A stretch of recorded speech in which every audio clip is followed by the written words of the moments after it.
Welcome to the June 11th, 2019 episode of Reactive Consciousness, our in-depth podcast about what happened this week in our lives. I'm your host, vysethebold, and this is... Lotus Prince. And this is... Lotus Prince. And this is... oh dear God, turn him off and back on. The funny part about that is, we did that routine even before we were recording. A joke so nice we said it twice, but you only heard it once. It wasn't that nice. Pretty nice. So welcome back, everyone. We actually have quite a bit to talk about this time around, especially since E3 is here and here to stay. But no. Although at the time of this recording, though, we are doing this on Sunday, so we're only getting some of E3. We don't yet have future news from Monday. Essentially, we have Microsoft, and that's about it. Yeah. Little bit of Nintendo's, Direct, but that's all Pokemon, really. I can't wait for Sony's conference. Yeah, I mean, Sony is usually the highlight. No, dude, I was joking. Sony's not showing this year. Oh, really? Oh, that's a shame because Microsoft.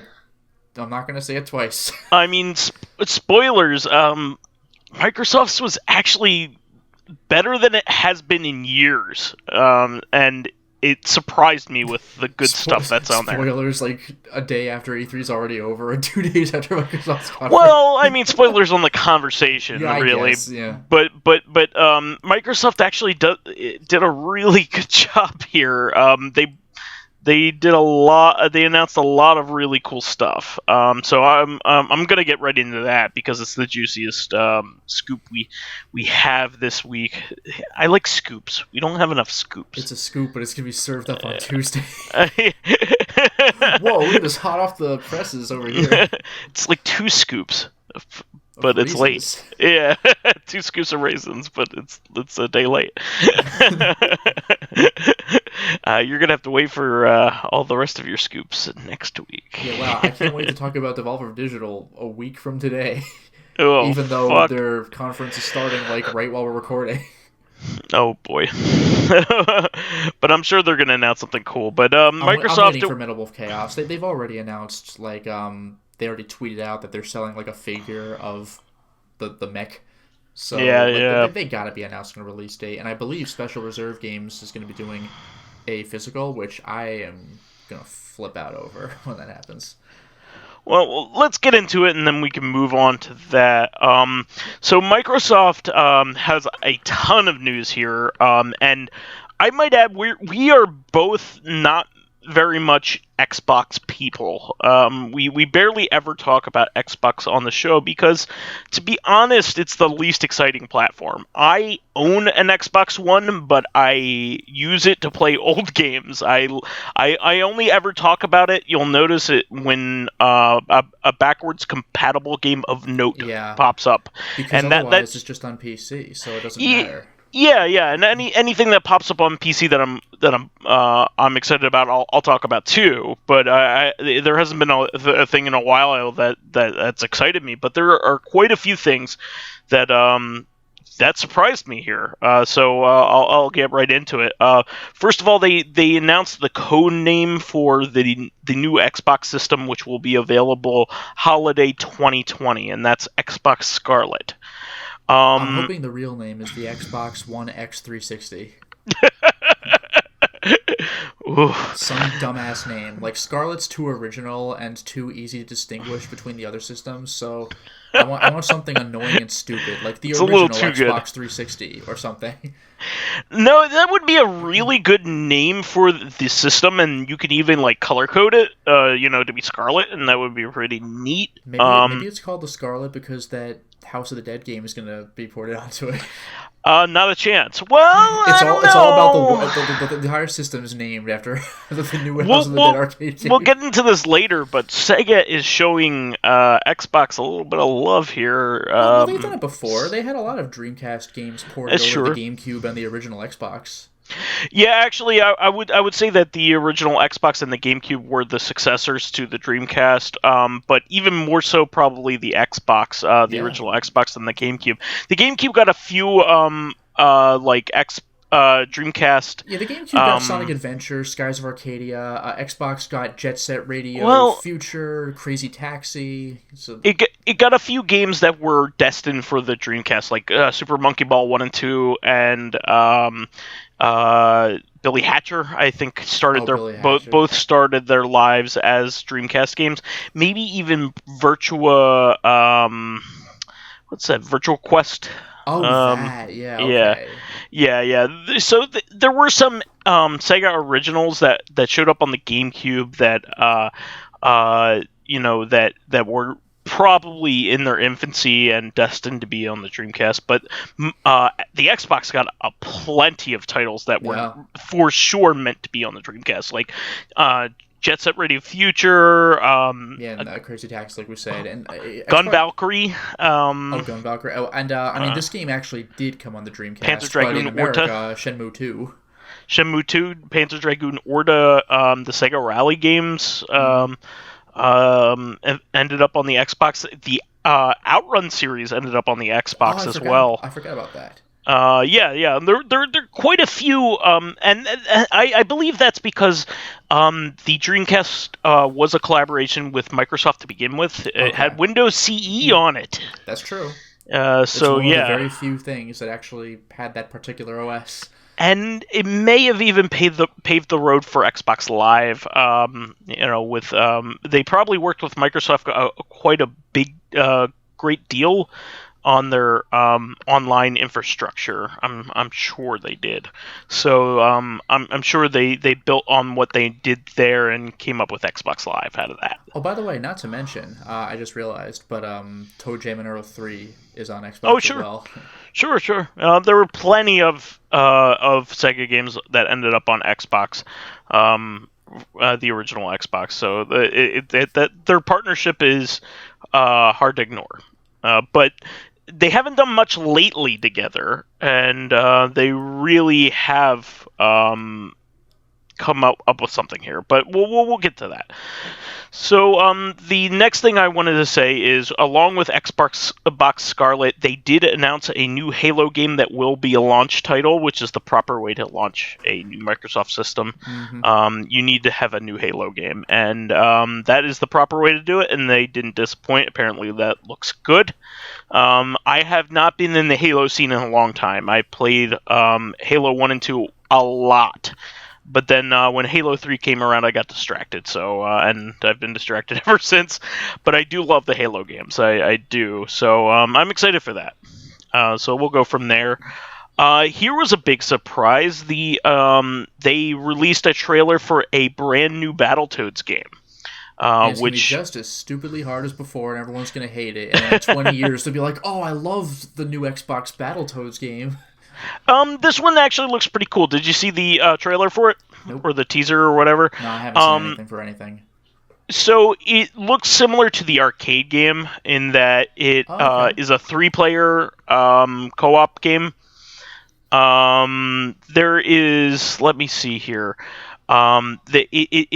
It's animated rather than like it looks like an animated style. Okay. So it's not like sprite based or whatever, but it looks like hand drawn kind of. So it's kind of like, this is a bit of a weird comparison to make, but it's kind of like Toe Jam and Earl on the Genesis versus Toe Jam and Earl Back in the Groove, where it's more drawn. Yes, it looks hand drawn. It's the second time I brought up Toe Jam and Earl on an E3 discussion.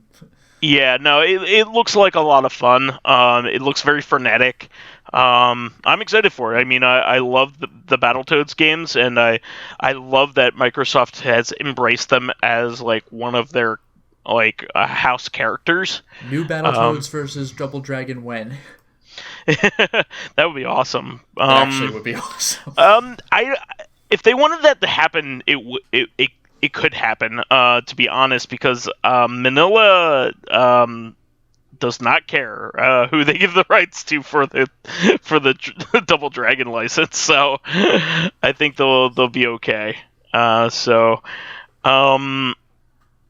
this is the biggest surprise in like. This is what I was alluding to earlier here with Sega. The next thing here, nobody ever expected this to happen, and people have been complaining about this for I'm gonna guess nearly 5 years at this point. I know what this is. This is an encore performance of Cirque du Soleil for the new Xbox Scarlet Connect, right? That is correct. Yeah. Boy, there will be a clown arriving, or multiple clowns arriving in a small car. No. This is Phantasy Star Online 2. Was just announced to be in English in North America. I believe it's on the Xbox and the PC, not PS4, correct. But it is cross-play compatible. So, not PS4 yet. Okay. So do keep in mind here that an announcement here at Microsoft's booth does not. They didn't say it was an exclusive. So. Okay. Keep in mind they are not going to advertise for Sony. Sony is their number one competitor. Yeah, I would find it though so funny if, like, you know how E3 is insanely expensive to attend. Sure. I think it would be so funny if right after the PSO2 announcement, Sony just fucking tweets like, also on PS4, like there, that cost us nothing. The most amazing thing. Well, apparently this uses a Microsoft Cloud system in the background for cloud saving, so it's likely that it is just PC and Xbox One, but I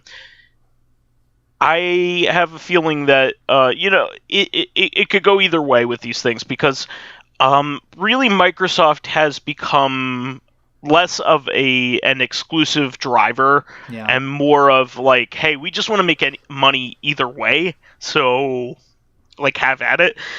And that's evidence in their attitude towards Nintendo. They actually have quite a relationship with Nintendo. I didn't expect it, but they have they're pretty tight with Nintendo. Probably because of their sales of Minecraft on their various systems, which is very important. Fantasy Star Online 2 is like the white elephant, or the white elephant in the room. It would just be the regular elephant in the room. Well, it's the elephant in the room concerning Sega's support of their current games in the West. They have brought over everything that people have asked for as of late. Yeah, they brought over Yakuza Dead Souls, but like PSO2, nope. Sega has been very good to their fans in the last couple of years. I used to have a phrase where I said Sega hated money, and this was during the like Yakuza 3 era. When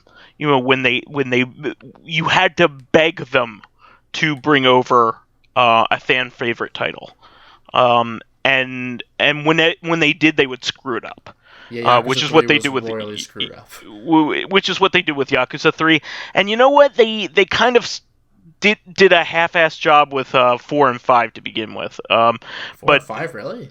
Well, 4 had like, in order to get the entire thing, you needed to have like the DLC, rather than like they segmented the original game, and then 5 barely came out. Like, it came out as only a digital title. Well, that's true. But 4 wasn't really segmented though. Like, it came with. Well, I mean, like, you had to. I forgot how it works, but I thought it came with the DLC. It came with the DLC if you bought it, like the first batch or something like that, and it came with like the final 2, like side missions, that kind of thing. Okay. But it wasn't as bad as 3. I guess I should say. No, but they owned up to 3. But what I'm trying to say here is that Sega wasn't at a time was not very good at appeasing their fans, and wasn't good about bringing over titles to the West. Now they are, and they have been so quiet on this title. They said it was coming out in the US. many years ago. I think it was like 4 or 3 years ago. And people had just given up hope. And anybody who wanted to play this either was playing a fan translation, which constantly got outdated because it's an online fucking game, or they were playing the like with a VPN via the Philippines servers. That's right, because that was like the only one that was readily available in English. In English, yes. And it's so funny. You could play this over in a small market like the Philippines, but you can't play it in like the biggest market. Yeah. Literally the biggest video game market in the entire world. Japan is actually number 2. I mean, they're a much smaller country than the United States is. If you count mobile gaming, though, wouldn't China be number 1? I'm talking this type of game. You are right. They're up there. But what I'm trying. This is still my point. Yeah. There are tons of people. First of all, that are Sega fans, that are Phantasy Star fans, and not only that, but we're huge Phantasy Star Online fans. Like, the original Phantasy Star Online was a huge deal to a lot of people our age. A lot of people loved playing that on the Dreamcast and on PC when it came out on PC. Yeah, and I had the GameCube version. Sure, and I had it on GameCube as well. Too, just like the Dreamcast. Yep. And it was actually on the original Xbox as well. So I did know that, but I always forget that. It's just such a weird thing. Like, oh yeah, that happened. Yeah, it's just one of those things. But people love that game, and if not for Phantasy Star Online, the original, we would not have World of Warcraft or the Final Fantasy Online games, 11 and 14.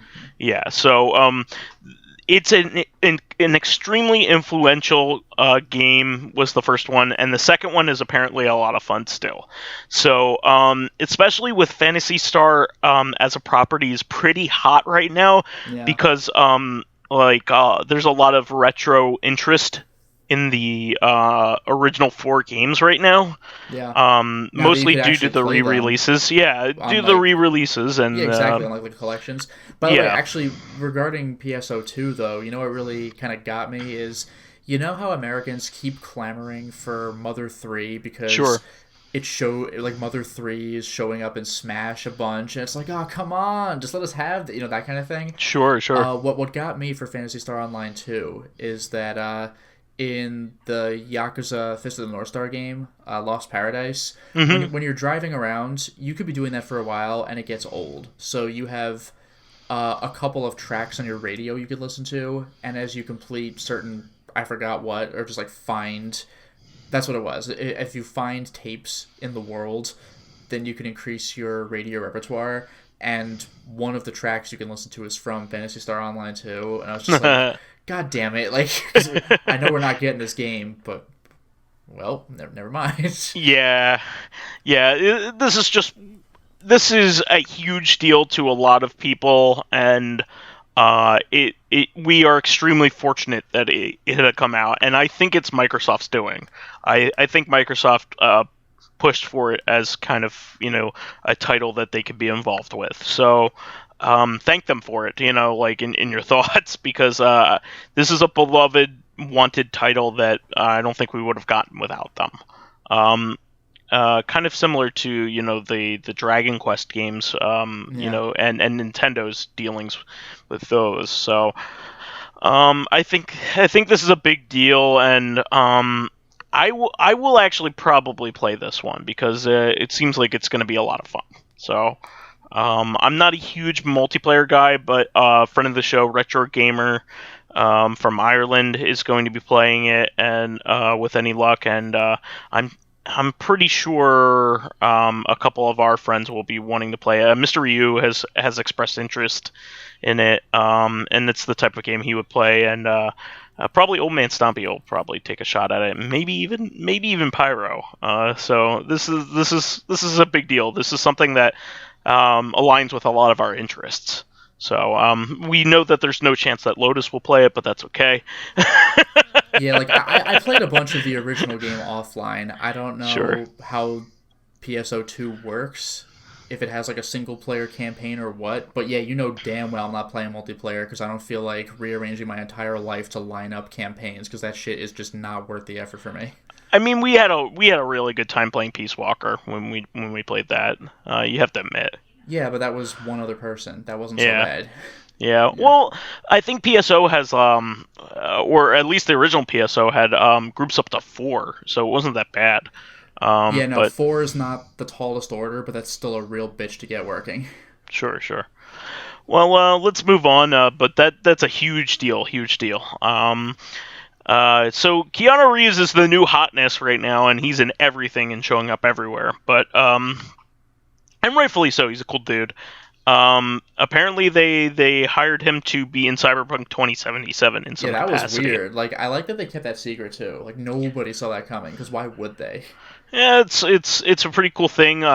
Apparently he's going to be in there, mocapped and likeness and voice. So voice as well. I wasn't sure about that. Yeah, and voice. Yeah. So all lock, stock, and barrel in terms of a celebrity appearance in a video game. Do you know the last game he voiced? Because I might be wrong about this, but I can only think of one. Probably Path of Neo. Oh, that's a good point. Okay, I was gonna say Enter the Matrix. No, Path of Neo. All right, fair enough. Path of Neo, or it could be Matrix Online that had a longer tail. I'm not sure about that though. There was probably a John Wick video game. There was one recently. I don't know whether he was in that or not.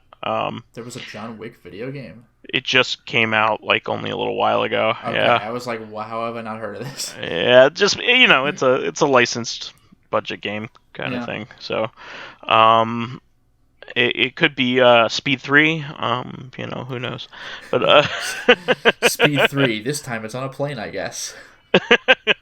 That actually is scary, but not on a boat. They should have been on a plane. Willem Dafoe's back because I just wanted to be back. Oh boy. Cans. It was cans. It was cans. Shoot the hostage. What a great movie. The first one, not the second one. The second one's poop. I actually haven't seen the second one. Oh, it's terrible. It's not even like good bad. It's just one of my favorite Simpsons jokes ever that I've seen when the school bus was careening out of control. Yeah, and he was like, "Wow, this is like Speed 2, only on a bus instead of a boat."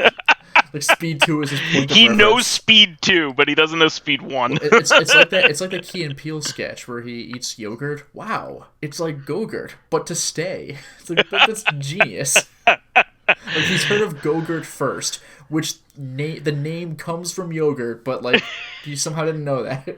That's astounding. That's great.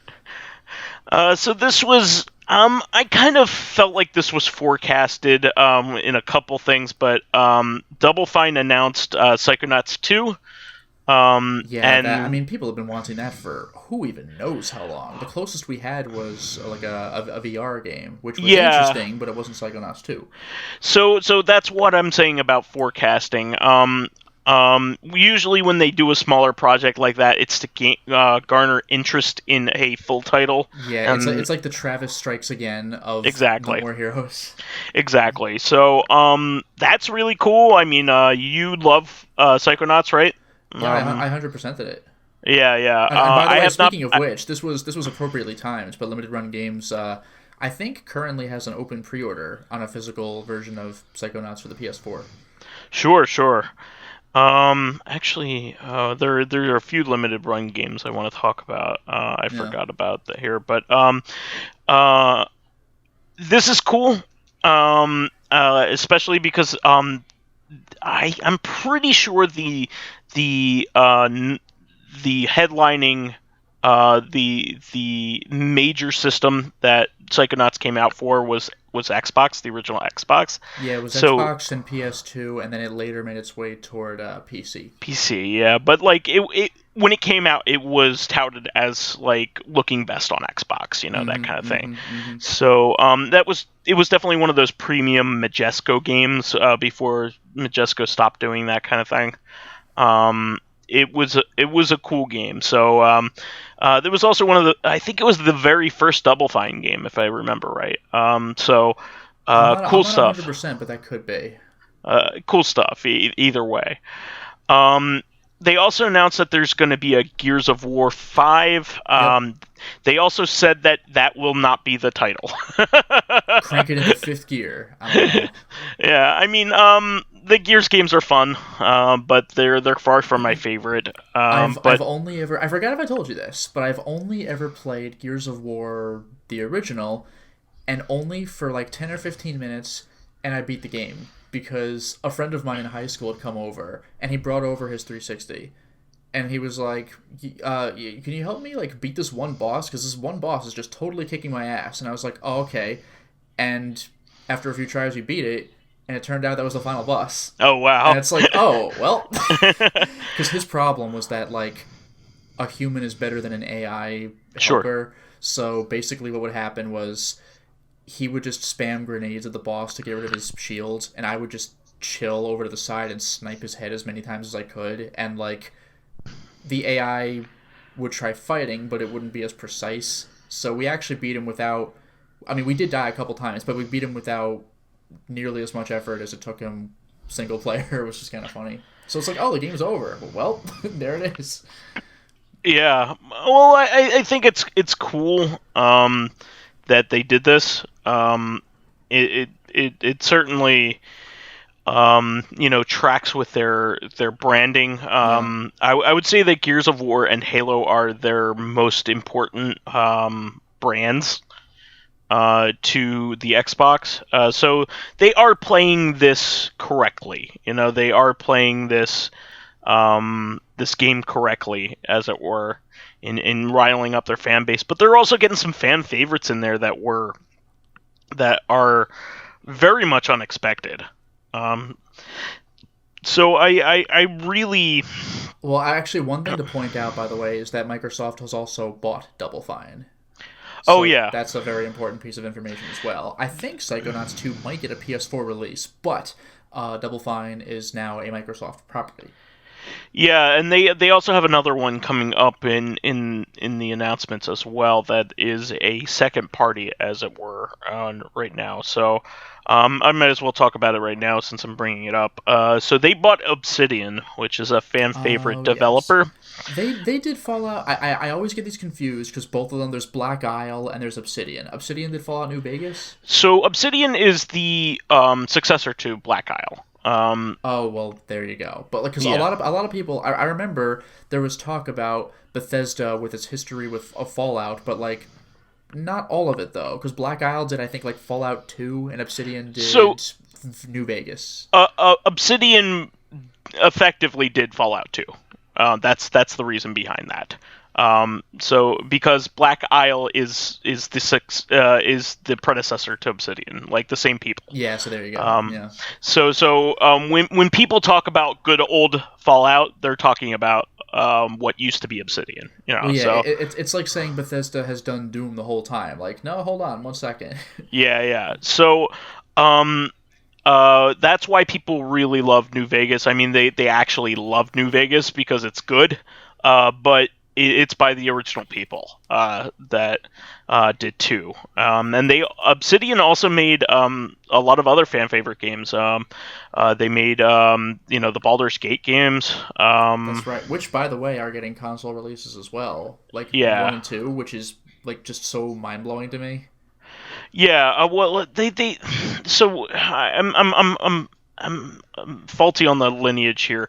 They all kind of run together. They made some of the Infinity Engine games. So BioWare made Baldur's Gate 1 at least. But Black Isle Studios, let me see here.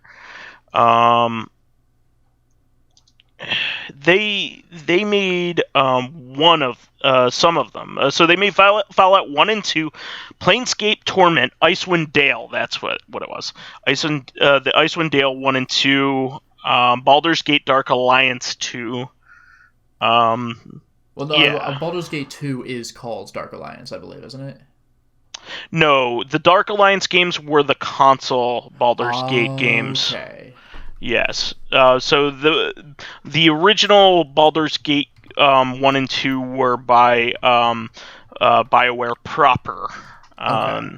But they made these offshoots, which some people consider to be even better. I mean, Planescape Torment is considered to be like the best of all of Yeah, it's those way up games. there. Oh, and Baldur's Gate 2, by the way, was Shadows of Alm. So like I've never Okay. played that one, so it did not stick with my head.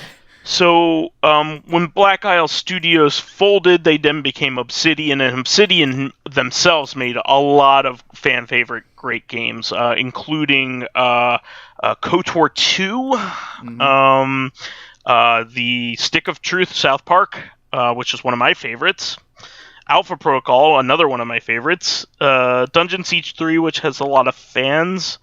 The Pillars of Eternity games, which are never really mine, part of my deal. Skyforge, Tyranny, I don't know those. Pillars of Eternity 2. But anyway, they've made a lot of really good stuff. And they mostly excel at storytelling.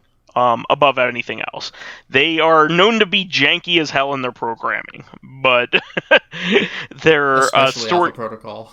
But their storytelling is unrivaled, especially in Alpha Protocol. Like Alpha Protocol, I bought for at GameStop for I think $2. And it's got some of the best storytelling experience of that generation. Yeah, but nobody liked it because the gameplay. I wouldn't even say it's hard to play. It's just a little janky. I played through it and I didn't have that hard of a time. But in terms of dialogue, it probably is the best dialogue system of any game I've ever played. Fantastic game. So, without further ado, Microsoft announced their game, which is called The Outer Worlds, which is apparently going to be kind of like a Fallout-ish game. So, there you go. So while Bethesda is still making the Fallout proper games, they are going to be making what appears to be the Fallout that everybody wants.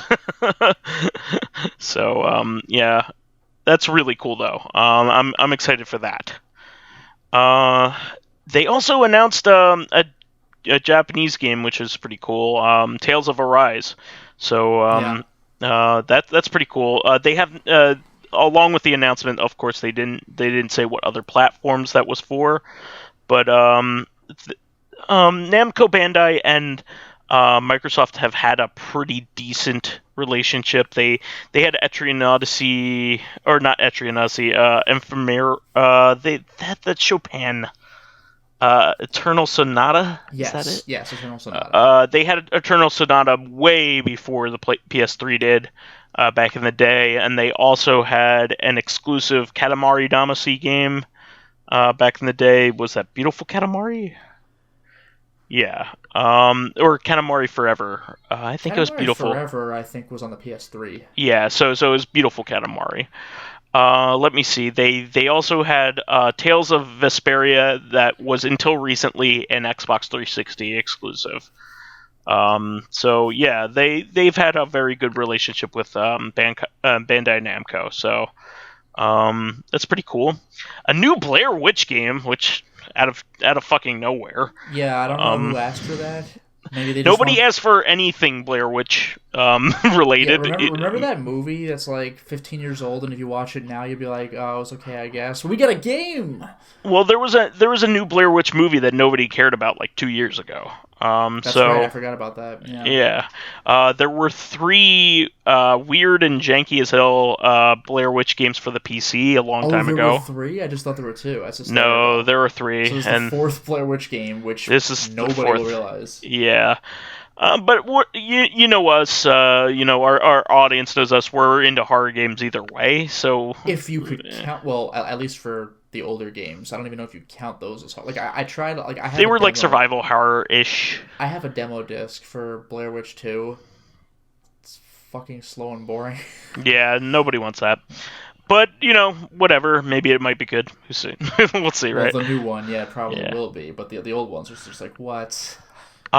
They also announced a new Elite controller, which apparently has 40 hours per charge, which is pretty amazing, and it's Bluetooth as well. So they are really trying to push that as a multi-format controller, not just an Xbox controller, like to go along with your PC and also your mobile platforms. I do appreciate that, because I think, didn't you have to buy like a Windows specific like 360 controller instead of just take your 360 controller and use it on Windows? So what you needed to do is you needed to buy a dongle. You needed to buy a dongle that was specific to the Xbox One style controller, which is actually how I play games on my PC currently. Could be worse. Well, I use a 360 controller, but like I bought one. But there's a dongle for that too. Well, I actually bought a wired one, so like I just have a straight up 360 controller with a USB wire, so it's fine. There you go. But this is cool. The Elite controller is considered to be one of the best controllers of all time. It's an expensive one, but it's way up there. It's like $180. Yeah. That the price is laughable to me, but I have to admit that the Xbox does have some really solid controllers. The people that use the Elite, for streaming, competitively and things like that, do love it more than any other controller. So there has to be something to that. The customizability of it and the options of it, I'm sure, are worth it if you are into competitive gaming or just like that kind of thing. I am not a competitive gamer, neither are you. But yeah, I'll take my $20 controller, thanks, or however the hell much it costs. I still like a really great quality controller coming out, so that's cool. Mm-hmm. This is another one, Minecraft Dungeons, so like an RPG from the makers of Minecraft, which is pretty cool. I don't know much about it, so I'll move on from there. Yeah, well. But not from the maker of Minecraft that everybody hates at the moment. So yeah, I was gonna say this time they're kicking it up a notch. Hey! Oh! Damn! This is why. Too soon. This is why you remain subscribed to this channel. This quality content. Yeah, no, not just a piece of shit. I'll just come out right there and say it. Yeah, the actual guy. Yes. Yeah. And then Elden Ring, which is pretty cool. So, do you know what this is, Lotus? No, I just know that it was an RPG that was announced. It's one of those things where I'm like, Elven Ring? No, Elden Ring. So, this is the From Software George R.R. Martin collaboration. Oh, that's what that was. I knew there was one coming. I didn't know that this was the name of it. Yeah, I think they just announced the name of it. Maybe sure. A slight teaser, but nothing of any... I like FromSoft. I love George R.R. Martin, but at the same time, I also realized that this game will only end up being 5/7 complete before it remains in the ether forever, and then it has a TV show adaptation with a lackluster ending. Yep. All right. Well, let's hope good things for that. So that's the extent of our Microsoft well, there is E3 stuff there. There is one more thing I want to throw in there. Oh, please do. I heard that I think it was Bethesda, but I believe there's an announcement of an upcoming Commander Keen game. But the downside is that what? It's apparently like some sort of puzzle-based, like weird, like turn-based game on mobile, and it's like what the fuck? Like nobody asked for this. No, I mean, I'm a huge Commander Keen game fan from way back in the day, but I don't want that. Yeah, I'm good. So that's there you go. So that's just such a weird kick in the face announcement to make. But yeah, like, so Bethesda E3 new Dungeon Keeper game for mobile. But it wasn't even. It was the old game for mobile, just made shit. Yeah. But yeah, Commander Keen is just confirmed as a mobile game. So there you go. It's apparently a drag and drop 2D tactics game. And there'll be a single-player story mode with PvP combat. PvP in Commander Keen. What the fuck are you thinking? What characters are in Commander Keen other than Commander Keen? Yeah, and some goofy-looking cartoon alien enemies. Like, PvP in a fucking Commander Keen game? Like Get the fuck out of here. I'm sure this is the legacy that it had wanted. Yeah, no, I'm good. Yeah. But there are plenty of other things that I wanted to go over here. Everybody knows here that I am a big fan of the Sega Ages releases that have been coming out for the Switch. Mm-hmm. and I knew this was an inevitability, but they released release dates for the next batch of them to come out in the United States, which for Sega Ages Virtual Racing and Wonder Boy and Monster World, which is Wonder Boy 2, essentially. Both of them will be coming out June 27th, not very far off at all. So that's really cool. Mm-hmm. I do not know of the other couple of games that they have not commented on yet. That would be the Puyo Puyo game. I think it was Puyo Puyo 2. And I think, was it Tant R or one of the Bonanza Brother games? Oh, jeez. Yeah, they have not made it over yet, but I would suspect that the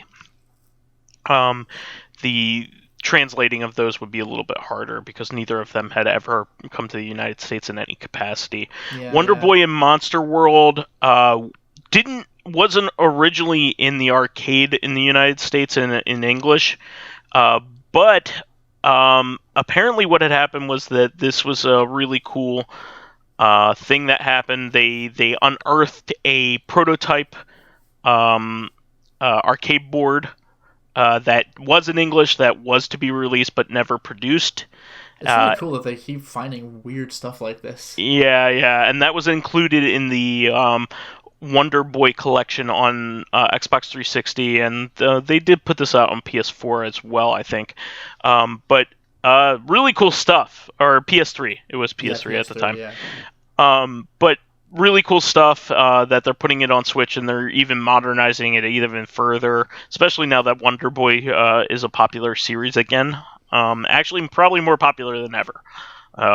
Just because of the Monster Boy game that was released only a little while ago, and a couple other great re-releases in the series. So really cool stuff. Do you mean Wonder Boy and Dragon's Trap, that one?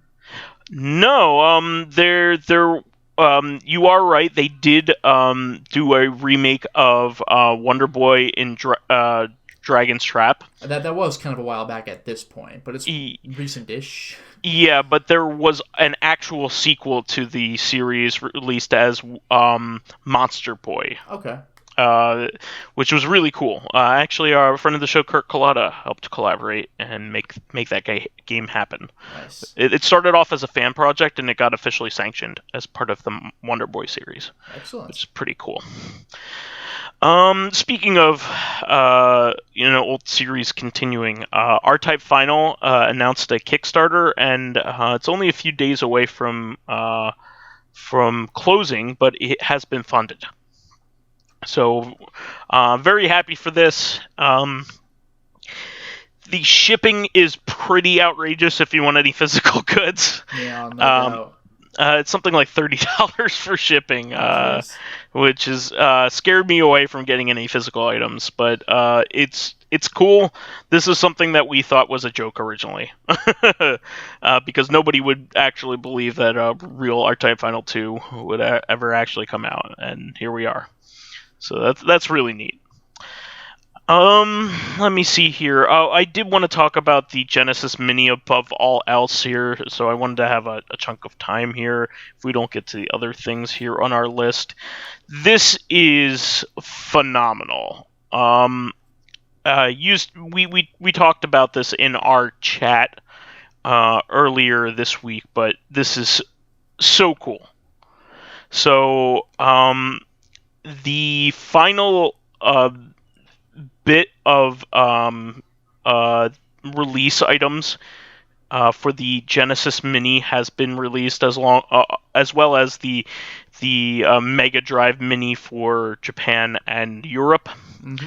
But there are a bunch of surprises on it, not just a couple, like a bunch of surprises.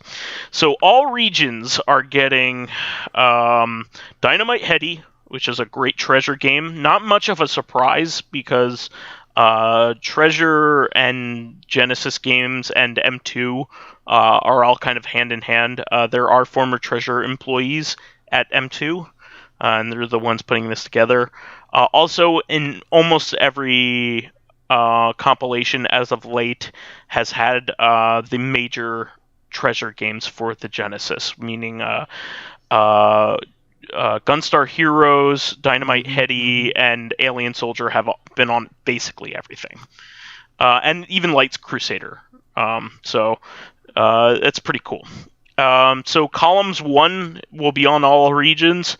Elysia Dragoon, which is a pretty cool action game. Road Rash 2 is a bit of a surprise. That one's a cool surprise, but I don't think Road Rash 1 is on it at all. Yeah, that is bizarre, but I like all the Road Rash games. I remember, like, I never owned those as a kid. I played them for a little while, and I thought it was just the coolest thing. So, when I was an adult, when I was, like, in my... Geez, I forgot if it was late 20s. It might have even been early 30s. Like, I finally got the Road Rash games. I was like, yes, that's the best. Yeah, so the Road Rash games are indicative of the type of game that made the Genesis famous. At the time, it was considered one of the more extreme series. It goes hand in hand with like Mortal Kombat and the type of gamer that really loved playing games on the Genesis. I thought it went hand in hand with Skitchin. Yes. Remember Skitchin? So Skitchin was a Road Rash spin-off. You're on rollerblades. Where you're on rollerblades instead. Yes, made by the same people. You could cling to the back of a car. That was, I guess, what Skitchin was. Correct. Just holding onto their bumper, so you're just going at the speed of a car instead of the speed of a guy on rollerblades. And if anyone else caught the same car as you could punch them off of it. It was insane. Yeah, you can reenact the most famous Skitchin instance in a movie with Back to the Future. Yeah. Yeah, That's probably the only Skitchin instance I can think of in a movie. So by default, it's also the least famous. Yep. But it's cool that Road Rash 2 is on there because number one, it has a very idiosyncratic Genesis soundtrack. Yeah, with like the... Yeah. Like when you hear that sound, you're like, what? Yeah, no, it's very much cannot be replicated on any other system. Except for the Amiga. Maybe, yeah. And it also has 2-player, which Road Rash 1 does not. Yeah, I don't think I even realized that. Yeah. So that's important. Also in all regions, here's another one, Monster World 4. Yeah, that's a big deal. So M2 has I actually forecasted this. I talked about this in a couple episodes ago. I believe that Monster World 4 was coming to this, even in America, because they were probably the very first. M2 was probably the very first company to do a modern translation of a retro title officially that I can think of. And so, and that was with Monster World 4, and that was released on the Virtual Console and the Xbox 360 and PS3. So I had a thought that it was coming to the Genesis Mini, and I was correct. So that's good. It's probably the best of the games. It's a very, very good one. So definitely one of the best games on the Genesis. You could definitely see the the kind of game that Shantae will eventually become, kind of from that. Pretty much, yeah. Like, Shantae is kind of Metroidvania. Like, you could go back to previous levels, and there are all sorts of transitions from into a dungeon, out of a dungeon, indoors within a dungeon, to different rooms and stuff like that. The fact that was on the Genesis is ridiculous. That game was so ahead of its time. Yeah, and it also had some really great storytelling in an action game, which was not common at the time. Yeah, cutscenes with text and even character animations, because usually, like, I would expect cutscenes to be guy stands there, you read text, like maybe Final Fantasy 5 or 6 level of story cutscenes, but Monster World was more animated than that. It was really interesting. Well, not only that, but there were some genuine emotional moments in that particular story that will actually tug at your heartstrings. So very, very good choice. And there aren't many from that era that do have heart-wrenching situations. There are only a couple other that I can think of, and they're all SNES games. So Streets of Rage 1, where you realize you've become the bad guy. Oh, no. Genesis was known for a lot of goofy shit, and but Monster World 4 is not goofy shit for sure. So I'm gonna save the two final ones for last because they're just too juicy to talk about. I'm gonna leave them to the very end. But the rest of the North American European exclusives are the original Strider, which is a great choice. Another great Capcom port. A lot of people bought the original Genesis because of Strider port. Strider's a gorgeous looking game. Yeah, and a very good port on the Genesis as well. Almost as good as NES Strider. It's way better. Don't even joke. NES actually does have some pretty next level ways of handling its storytelling, but like the game's not fun. No, it's programmed very poorly. Mm-hmm. If you watch a speedrun of it, man, you can just go through walls whenever you feel like. Yeah, it's almost more worth it to watch it. Yes, it actually is pretty cool if you watch someone play it straight, though. I tried genuinely playing through it, and I couldn't do it. It just was the physics in it are janky as shit, and especially for a game that requires you to do wall jumping and things like that. It's just not good. But the Genesis version is quite good. It's based off of the arcade, and it's pretty faithful. Not as good as their Ghouls and Ghosts port, which is also on this, but quite good still. That's great. Virtua Fighter 2, not that Virtua Fighter 2, a different Virtua Fighter 2 that you won't want to play. Is on there. It's actually presented as a 2D fighter. Yeah, I was gonna say Virtua Fighter 2. You mean on the Saturn? Like, no. Nope. it's a waste of a title. I'll just say right now, nobody wants to play that version of it. Nobody looks upon that fondly in any way. But what if you put it in a 32X and played Virtua Fighter 1? That's actually acceptable. Yes. Actually, that's a good version of that game. So I'm not even joking. That's a good game. I remember my brother's friend in middle school or something had Virtua Fighter 1 on Genesis 32X, and I couldn't believe what I was seeing. You're just playing this at home. It was amazing. Yeah. Let's see. Kid Chameleon, which is a classic for the North American audience for the system. It is not a perfect game, but a lot of people have fond memories of it. It has some cool ideas, but it's not a perfect game, like I said.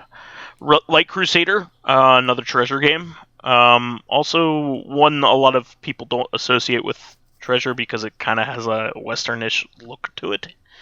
Definitely like an adventure RPG kind of game.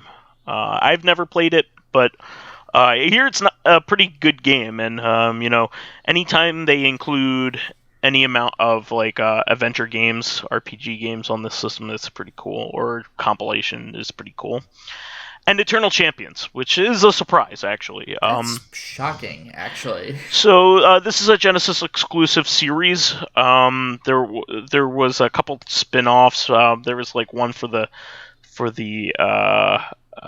Game Gear Maze of Death, and a kind of an amped up version for the Sega CD. Yeah, it's the definitive version, but it's ultra violent though. Yeah. Especially on the Sega CD. But this is the original version, and a lot of some people from this era view this game fondly. I'm not a huge fan of it, but I mean it's cool if you like this kind of thing. People talk about how hardcore violent Mortal Kombat was at the time, but Mortal Kombat was very violent for the time, but it was mainly because blood existed. A lot of its violence was kind of cartoony, although I will admit, Mortal Kombat 1 was more serious violence than Mortal Kombat 2 or 3 was. Sure. Sub-Zero's fatality was no joke. I'll give him that. But Eternal Champions was definitely the hardcore, edgy, violent, not the goofy kind. So looking back on it now, you're wow, I can't believe they made games that violent back then. Mm-hmm, absolutely. Now moving on to the Japanese exclusive titles, the final 5 of them. So these are actually all pretty good choices. and definitely worth it for the people that are going to buy both of them or just the Japanese version, which I will do probably. I'm thinking about buying the Japanese version of this. And I'll go over why at the end here. But All 6-button controllers are fucking perk. Well, not only I'll go over right now. Fuck it. Yeah. The Japanese version of this is going to come with a bunch of little accessories, including a Sega CD version 1 little version of it. It's non-functional, but it's cool. Well, that was the thing. I saw pictures of that. You can make like the Tower of Power because it had the Mega CD and the 32X, but they're non-functional. So it's like, fuck it. Like I was actually seriously considering buying it just for that. Like, if I could have a 32X with HDMI out, but no. Not only that, but it does have a little 32X that you can click into it, even though they're non-functional. This is the really funny part. So it also has a cartridge, or 2 cartridges that you can jam into it to make the Tower of Power. Oh, Sonic and Knuckles and insert game here. Well, and Sonic 1, I think. That's funny because it didn't even work right. Like, you can't. Well, play that. You could play Blue Sphere if that happens. You can't. No, you can't. That's the one game where you can't do that. If you put in Sonic 1, you see unique art of Robotnik looking at you, and it's like there's a message that says like, no, you can't do that, or I forgot what the message said, but it's like, nice try, like, no Knuckles in this game, like, it doesn't go that, but it says something like, this won't work, or whatever. It's just a funny little, like, we knew you'd think of that. Pretty much any other game you can think of, you'll get Blue Sphere, but not Sonic 1. So, here's the funny thing. Sonic and Knuckles is not included in this collection. Yeah? At all. So, they are giving you the little cute little toy, but they're not giving you the actual game. And funny. So the big thing coming out of all of this is that Sonic 3 and Sonic and Knuckles are not included in this. It's the big disappointment. The presumption is because of rights issues with Michael Jackson's estate. Yeah. And possibly Snow, what's that one called? Ice Cap Zone. Ice Cap Zone's song is 100% ripped off of a Jetsons song. Sometimes you can make an excuse. You can be like, it's an homage. It's 100% ripped off of an 80s dance song. Well, it's like what I said about like Ninja Gaiden. I think it was like arcade or something. Yeah. Back in the day. Yeah, I Am Man, which is a take on Iron Man. That do.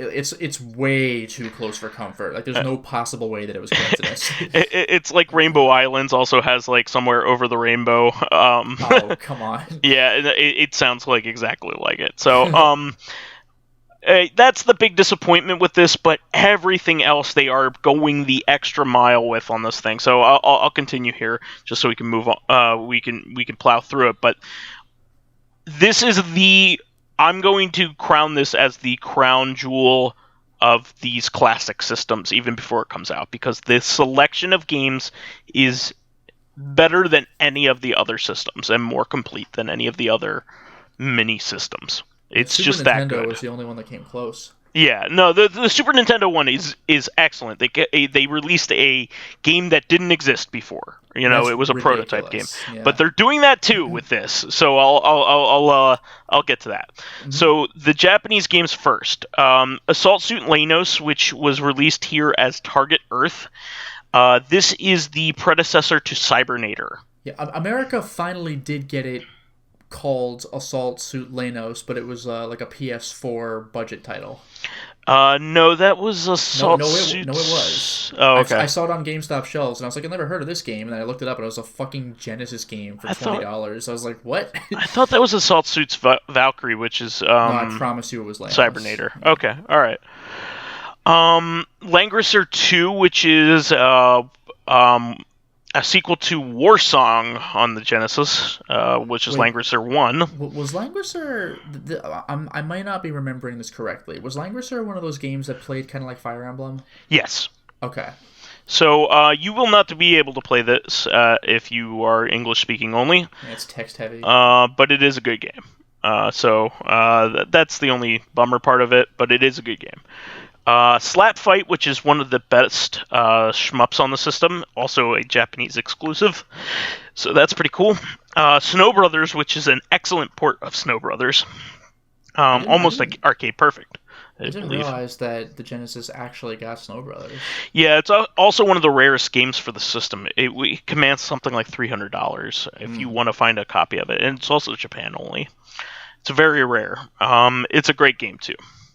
And the last one is Lord Monarch, which is a Falcom game. That is a strategy game as well.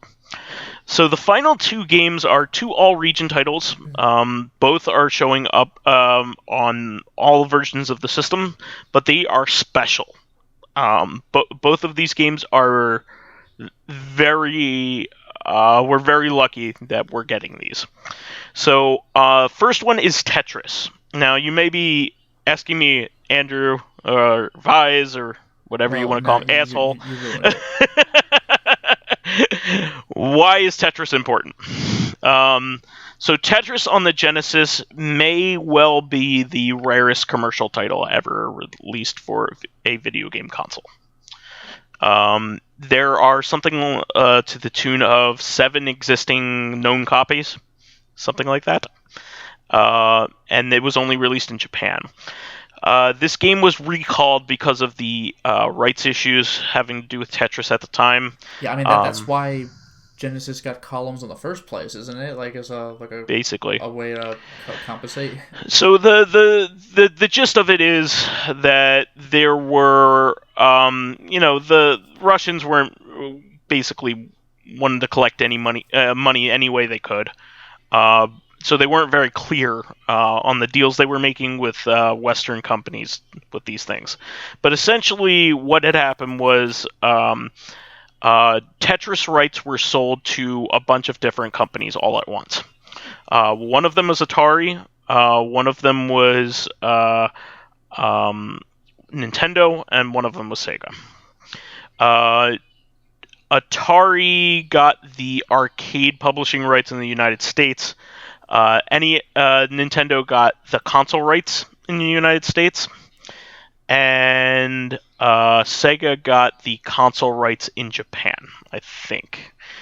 But that's what they thought they had. I think they ended up having arcade rights in Japan at the time, but they didn't realize it. They thought they had all of them. So what ended up happening was Nintendo stopped Sega from releasing this title before it officially released, and basically so Sega could only release their arcade version of Tetris. So as a result, there's only about 7 copies that kind of got out into the wild before it was allowed to be put out into the wild, and also did not get recalled, with the rest of them. So really neat that we have a way of playing this. We did previously have a way of playing it on the PS2, but it's still pretty neat. And it's Tetris, so you're gonna like it. It's Tetris. It's fun. But the last one is a completely new game. So it is a port of Darius, Taito's Darius. Nice. So this is special because there was never a port of the original Darius to the Genesis or Mega Drive. There was only a port of Darius 2, which was on the Darius collection for the Switch, I might add. So this is really neat. Apparently this started off as a fan project by somebody in Japan, and M2 somehow snatched it up.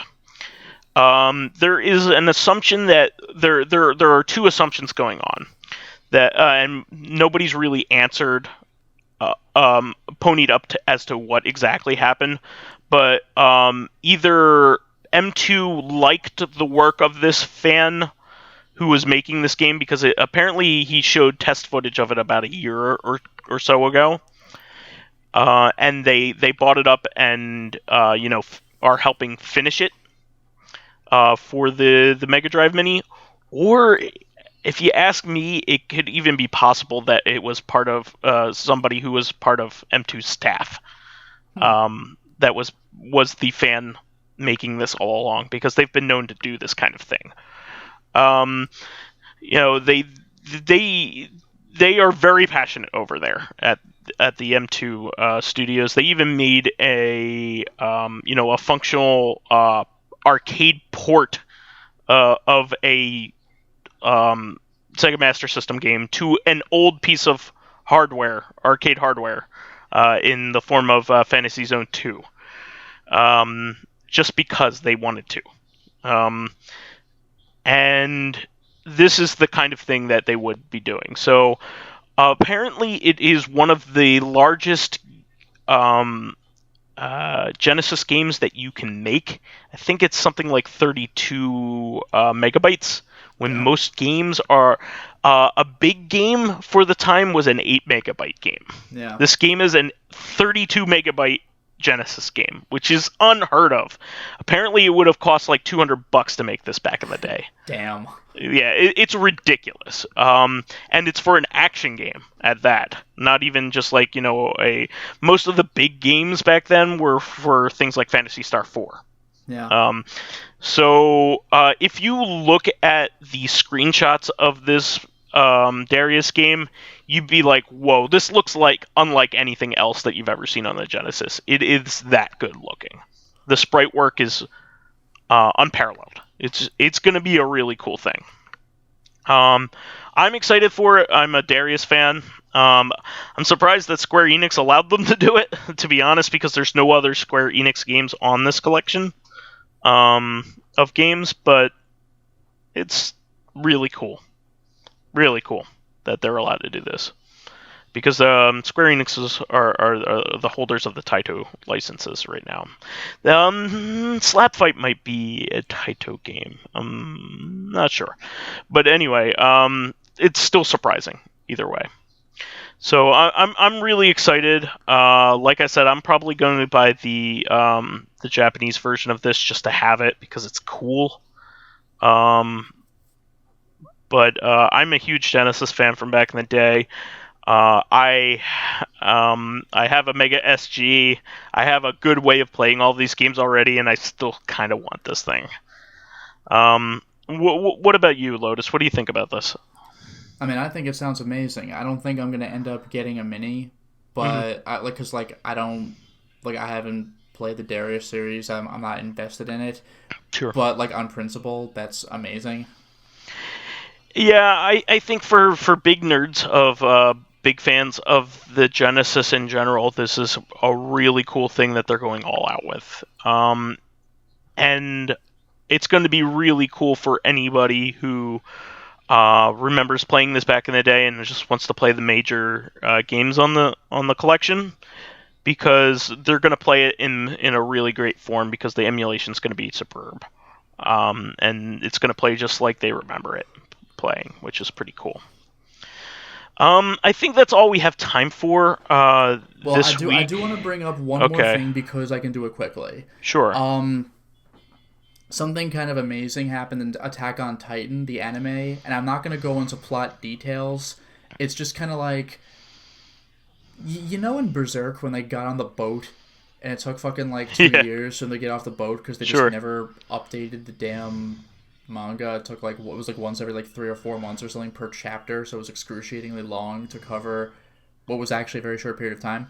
Well, in Attack on Titan, in the very first episode, Titans were thought to not exist. Maybe they existed back in the day, but I don't know, aren't they just myths? And then, they bust open the village, they kill and eat a ton of people, they break in houses, and you're like, oh my god.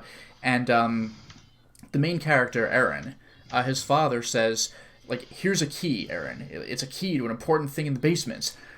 When you get the chance, be sure to go there, and I'll show you what I've been keeping hidden from you all these years.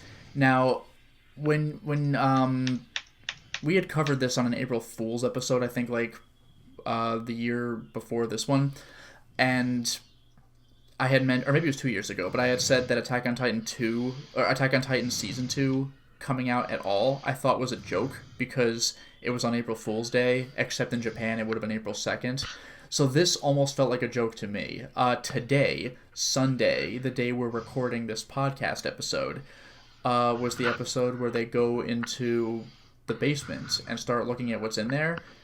And this is like 6 years later. Because it was several years between Season 1 and Season 2. Season 3 came out not terribly long after Season 2. But, like, they finally got to the damn basement. I've been waiting for this since Episode 1, and it finally happened. Wow. Feels good, man. Did it disappoint you once they got in there? No, there was very interesting information to be found. Okay, cool. So that'll go places. But, like, they made it to the basement. They finally did it. like it's been forever, and they finally did it. Episode 56, which doesn't sound that long, but it's been 6 years to get to episode 56. It's insane. The best part was in Berserk. They were like, "Oh, it's felt like we got here so quick." Yeah, Guts is like, "Oh, that was pretty fast." Fuck you, Kentaro Miura. Yeah, like that was definitely. That's fantastic, and all the fans are just like turning red as they read it. Oh shit! I will just say this right now because I just came across it. Yeah. One of the Devolver Digital things. Yeah. Was Enter the Gungeon House of the Gunhead, a 2-player light gun arcade game in collaboration with Griffin Aerotech and Dodge Roll Games, coming to arcades and homes in 2020. That's insane. So a light gun style game based on Enter the Gungeon. Actually, because the Devolver Digital panel might have like just ended, did they cover Metal Wolf Chaos at all? Oh, well, I'll look at their tweets. Let's just live look at this. I am so curious. Fall Guys, which is a 100-player online game, a Mad Dash game, which is pretty cool. The Messenger Picnic Panic. So that is a DLC. Tropical DLC for the Messenger, which is pretty cool. Oh, it has some vehicle riding a la Turtles in Time on like kind of like a jet like surfboard, which is pretty cool. Sure.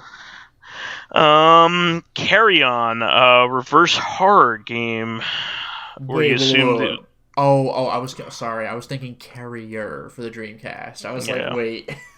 No, Carry On. Yeah.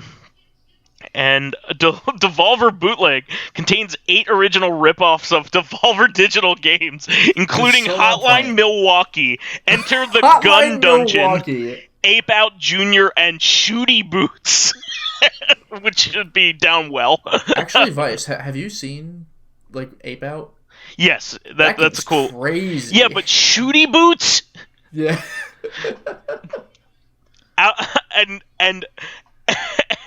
And Hotline Milwaukee. Hotline Milwaukee is probably my favorite. Enter the Gun Dungeon. Yeah, Enter the Gun Dungeon's really good. That reminds me of those bootleg shirts of like movies, like the RoboCop one. Part man, part machine, part cop. It's like, yes.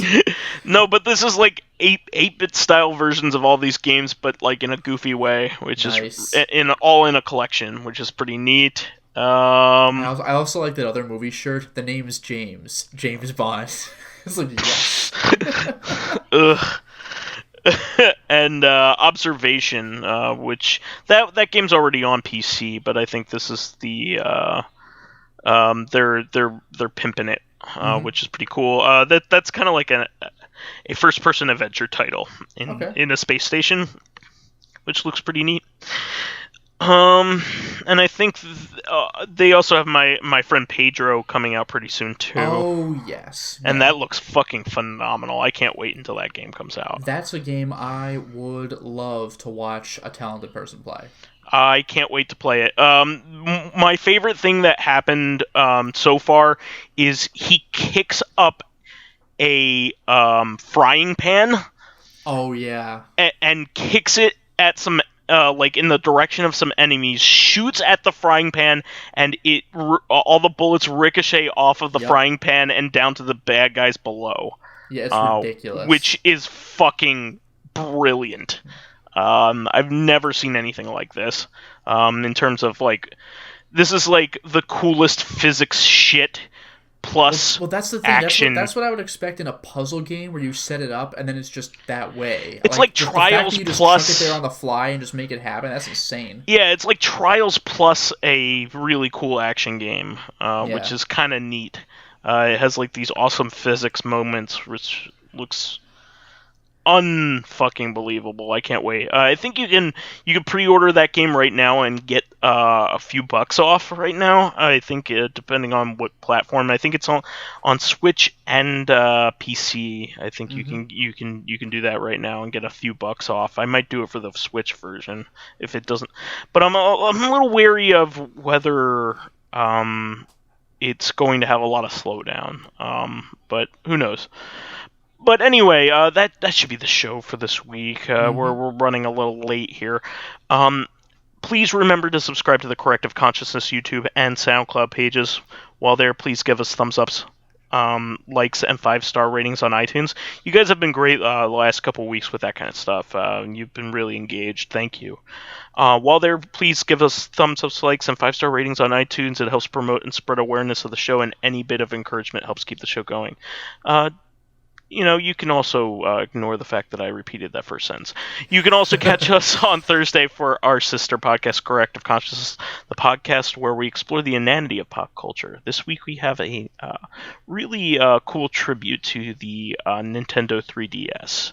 Finally, you can friend me as vysethebold on Steam, PSN, Xbox Live, Twitter, Battle.net, and Switch. And you could follow me on my YouTube channel, Lotus Prince. You can hit me up on Twitter at Lotus Prince. And finally, if you are interested in seeing my videos early, getting in on exclusive live streams, selecting upcoming games for me to Let's Play, or getting in conversations with me and other patrons on Discord, then perhaps consider swinging by my Patreon account, which can be found at patreon.com/LotusPrince. All right, everybody. We will see everybody on Thursday, and on Tuesday we will give you some late juicy news on the remainder of E3. Until next time, everyone. All right, catch ya.